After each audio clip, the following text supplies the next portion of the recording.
Hari ini kita akan mendengar firman Tuhan yang saya bagi tajuk Tuhan memberi upah.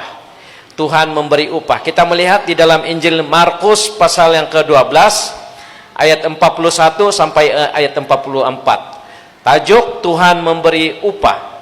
Markus pasal yang ke-12 ayat 41 sampai 44. Pada suatu kali Yesus duduk menghadapi peti persembahan dan memperhatikan bagaimana orang banyak memasukkan uang ke dalam peti itu. Banyak orang kaya memberikan jumlah yang besar. Lalu datanglah seorang janda yang miskin dan ia memasukkan 2 peser, yaitu 1 duit. Maka dipanggilnya murid-muridnya dan berkata kepada mereka, "Aku berkata kepadamu, sesungguhnya janda miskin ini memberi lebih banyak daripada semua orang yang memasukkan uang ke dalam peti persembahan. Sebab mereka semua memberi dari kelimpahannya, tetapi janda ini memberi dari kekurangannya semua yang ada padanya, yaitu seluruh nafkahnya." Hari ini saya bukan berbicara mengenai pemberian, walaupun kita baca berkaitan pemberian, tetapi melalui bacaan ini kita dapat belajar bahwa Tuhan memperhatikan segala tindakan kita, pekerjaan, bahkan pemberian kita itu sendiri. Amin.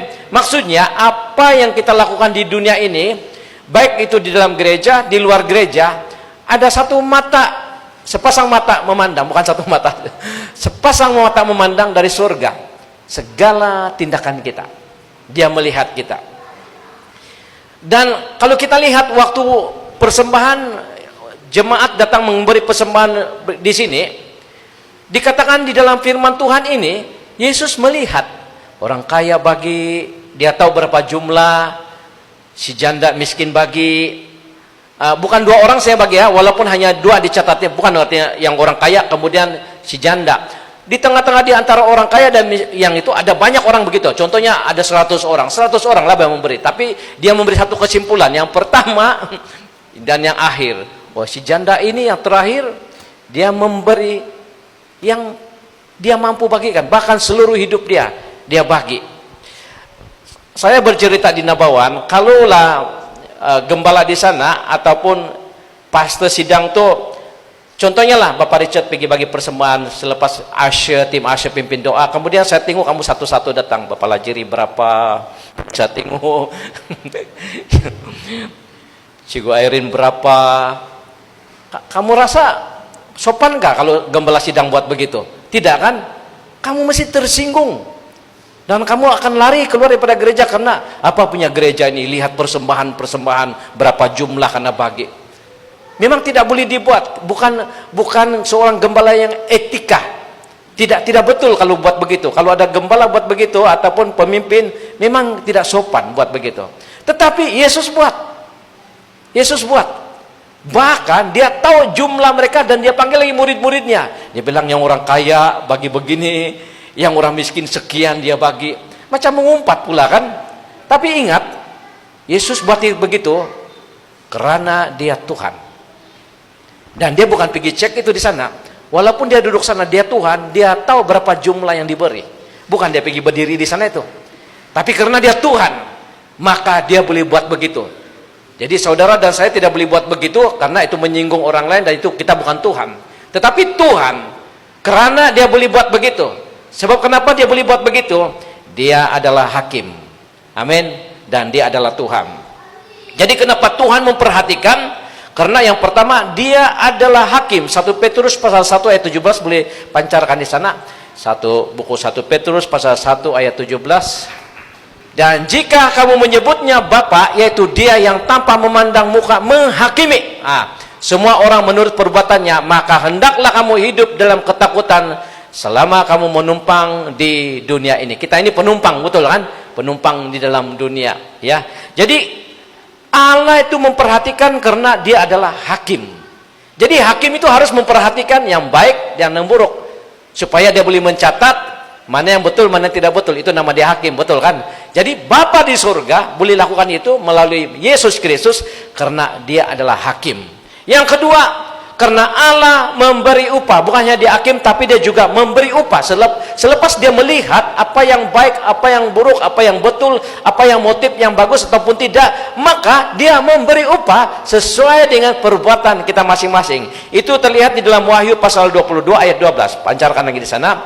Dalam buku Wahyu pasal 22 ayat 12.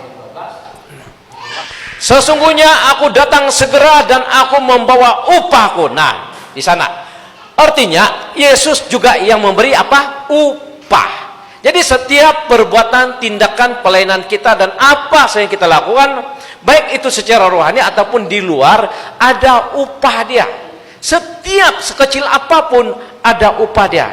Jadi Yesus bukan hanya sebagai hakim, tetapi dia juga memberi upah untuk setiap tindakan dan perbuatan kita. Ada upah. Kalau motif kita bagus, upah dia pun bagus. Kalau motif kita salah, upah dia pun lain, betul kan?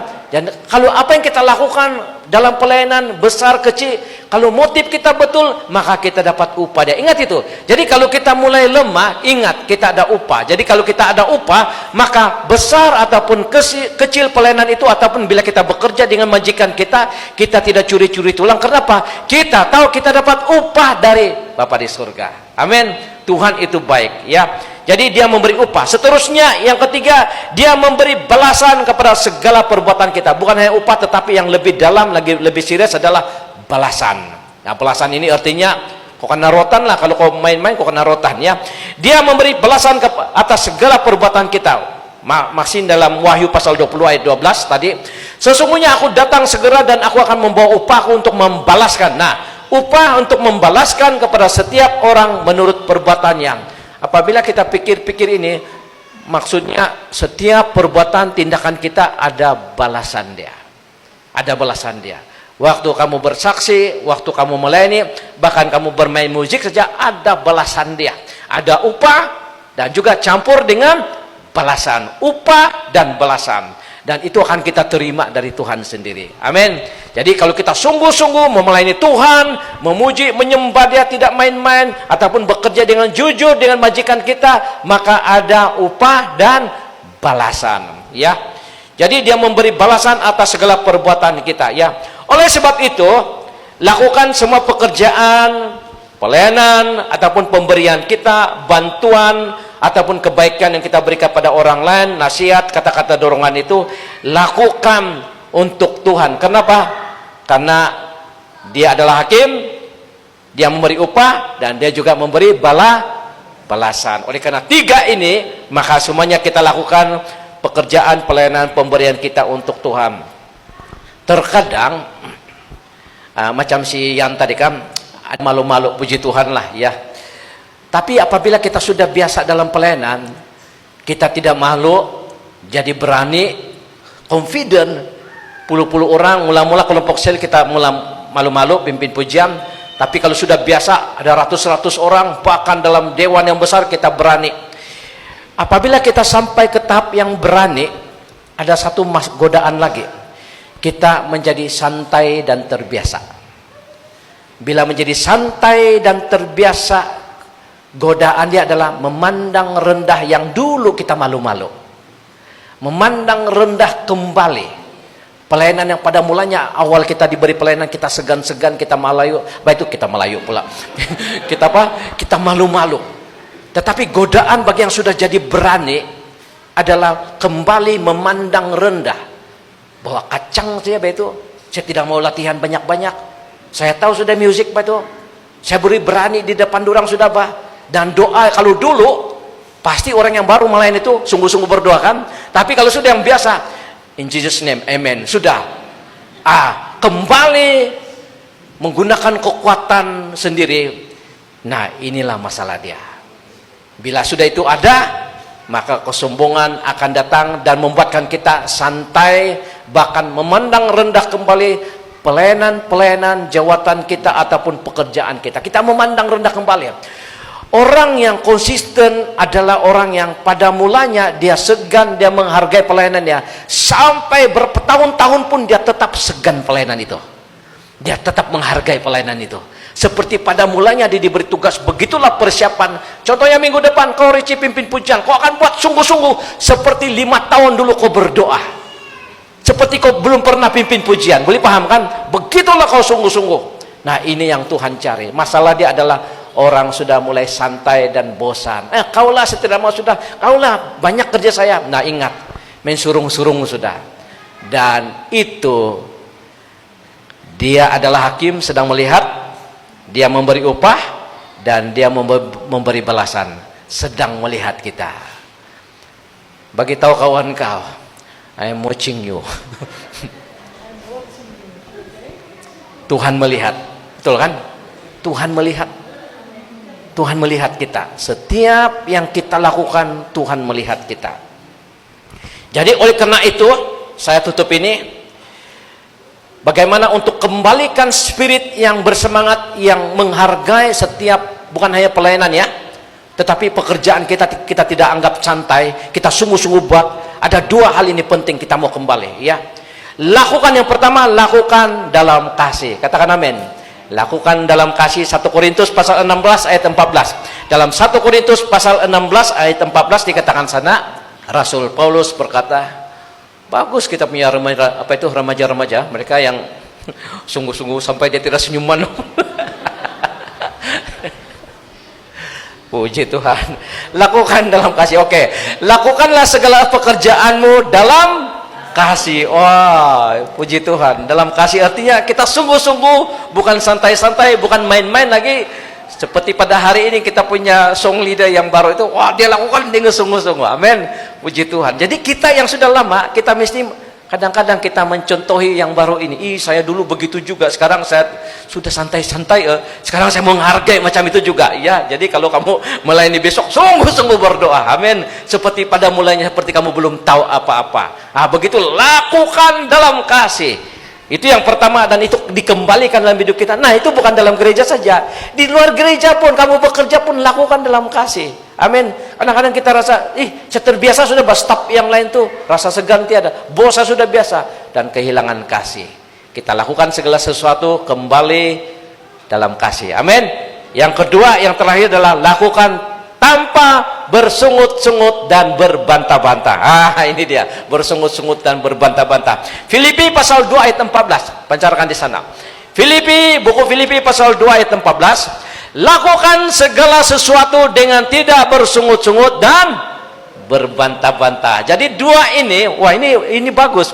Kalau kita melakukan, pertama kita selalu hafal ini, saya akan lakukan segala sesuatu dalam gereja, di luar gereja, dalam kasih. Yang pertama, yang kedua, dengan tidak bersungut-sungut dan berbantah-bantah. Dengan 2 ini, saya percaya malaikat yang di samping kita akan tulis semua. Right, lulus, masuk mana? Surga. Puji Tuhan. Ditulis, tapi betul kan? Ditulis segala perbuatan kita kan, ditulis dalam buku kehidupan. Jadi kalau kita lakukan dalam kasih dan tanpa bersungut-sungut dan berbantah-bantah, aduh, banyak poin kita di surga. Amin. Banyak berkat yang kita terima. Dan yang terakhir, bila kita lakukan kedua ini, maka kita lakukan dengan penuh semangat. Amin. Bukan lagi cincai-cincai, saya mau upah di surga, saya lakukan dengan sungguh-sungguh, saya tidak mau bersungut-sungut sebab saya mau buat yang the best. Tidak paham artinya kita kurang melakukan sesuatu. Tapi kalau kita paham poin-poin di sebalik itu, saya mau lakukan yang terbaik untuk Tuhan. 2 ini, lakukan dalam kasih. Sekali lagi, biasa kadang-kadang kita lupa, sudah kan, mau cincai-cincai sudah kan. Tapi malam ini Tuhan mengingatkan kita lagi, pekerjaan kita, pelayanan di luar, apa saja, lakukan dalam kasih dan tanpa bersungut-sungut. Dan dikatakan sini, jerih payah kita tidak sia-sia. Dalam 1 Korintus pasal 15 ayat 58, ini yang menanti kita. Buku 1 Korintus pasal 15 ayat 58, pancarkan di sana. Buku 1 Korintus pasal 15 ayat 58. Karena itu saudara-saudaraku yang kekasih, berdirilah teguh. Sekali lagi kita pandai goyah juga kan, ya, oleh banyak pencobaan masalah, tapi berdiri teguh kembali. Jangan goyah dan giatlah selalu dalam pekerjaan Tuhan. Nah, kan dia suruh giat, betul kan? Giat selalu dalam pekerjaan Tuhan, sebab kamu tahu, kita tahu, sebenarnya kita tahu sudah itu, bahwa dalam persekutuanmu dengan Tuhan, jerih payahmu tidak sia-sia. Amin. Apabila kita ada persekutuan dengan Tuhan, Kita punya jeripayah, usaha kita tidak sia-sia sebab tertulis dalam kerajaan surga. Bukan hanya dalam gereja, tapi di luar gereja. Usaha kita, jeripayah kita, tidak sia-sia itu. Apa yang kamu lakukan? Gembala tiap minggu saya pimpin pujian, rebana sama ini. Sia-sia? Tidak sia-sia. Panatkah? Memang panat. Mereka lebih panat daripada seorang pengkhotbah. Pasal apa? Pukul 5, apa itu? Kadang-kadang pukul 5 sudah latihan 2 kali lagi kan? Panat apa itu? Kemudian sambung pukul 9 baru pulang. Tapi Alkitab cakap, jeripayahmu tidak sia-sia. Kalau kamu mulai merasa letih sudah, wah panat tuh. Ingat, jeripayah kita. Bukan dia bilang tidak panat, memang panat betul. Tapi jeripayah kita tidak sia-sia. Yang kedua, mereka boleh beristirahat. Sudahlah jeripayah tidak sia-sia. Ada upah terakhir. Wahyu pasal 14 ayat 13. Dan aku mendengar suara dari surga berkata, tuliskanlah, berbahagialah orang-orang mati yang mati dalam Tuhan. Nah, yang berbahagia adalah yang mati dalam Tuhan, bukan yang mati di luar Tuhan. Yang mati dalam Tuhan sejak sekarang ini, sungguh kata roh, supaya mereka boleh beristirahat. Nah, sungguh kata roh ini ada maksudnya. Setelah kita menerima Yesus dan Roh Kudus ada bersama dengan kita, Roh Kudus yang ada dalam diri kita apabila sudah bersama di surga, Roh itu bersaksi kepada Bapa di surga, sungguh waktu saya ada di dalam badan dia, sungguh dia betul-betul melayani, sungguh dia setia, sungguh deh. Roh Kudus yang dalam diri kita itu, bila dia sudah keluar, dia akan bersaksi, sungguh orang ini sungguh-sungguh selalu baca bersama-sama dengan dia, sungguh saya saksi, saya lihat dia buat kerja. Artinya sewaktu kita melakukan pelayanan, ada kesaksian Roh di dalam badan kita. Dia yang bersaksi, bukan gembala yang bersaksi, tapi Roh Kudus yang di dalam kita bersaksi, sungguh Ibu Lisa melayani sungguh-sungguh, Bapak Pelajari melayani sungguh-sungguh, sungguh saya tahu sebab saya di dalam mereka. Amin. Kesaksian Roh, sungguh kata Roh, supaya mereka boleh beristirahat dari jerih lelah mereka, karena segala perbuatan mereka menyertai mereka. Saya suka ayat ini, segala perbuatan kita menyertai kita, bukan menyertai orang lain. Haleluya. Menyertai kita sendiri walaupun panat, menyertai kita karena Roh memberi kesaksian, sungguh saya menyertai mereka waktu saya bersama dengan mereka, waktu mereka masih di dunia, sungguh-sungguh mereka melayani Tuhan dengan betul-betul. Amin. Dan akhirnya beristirahatlah kita dalam kerajaan surga. Artinya tiada pelayanan sudah sana, hanya memuji menyembah Tuhan dan banyak aktivitas surgawi di tempat itu. Karena apa? Dia bilang tidak payah kamu berjerih lelah lagi. Di dunia kamu berjerih lelah, tapi sekarang tidak payah sudah. Kita face to face dengan Bapa di surga, mengalami hadirat Tuhan. Kita beri kemuliaan pada Tuhan. Oleh sebab itu, Tuhan memberi upah kepada setiap orang yang percaya, yang berjerih lelah, yang melakukan dalam kasih tanpa bersungut-sungut. Kita mengalami jerih lelah, tetapi kita akan beristirahat karena Roh yang di dalam kamu akan bersaksi, sungguh si Angeli melayani sungguh-sungguh, dia bilang. Ya, sungguh dia lakukan pelayanan itu sekolah minggu dengan sungguh-sungguh, karena Roh yang bersaksi. Amin. Di dalam diri kita. Oleh karena itu firman pada malam ini mengingat dan mengukuhkan lagi kepada kita supaya jerih lelah kita tidak sia-sia. Kita melayani dengan sungguh-sungguh sampai napas kita yang terakhir. Amin. Mari kita berdoa. Haleluya.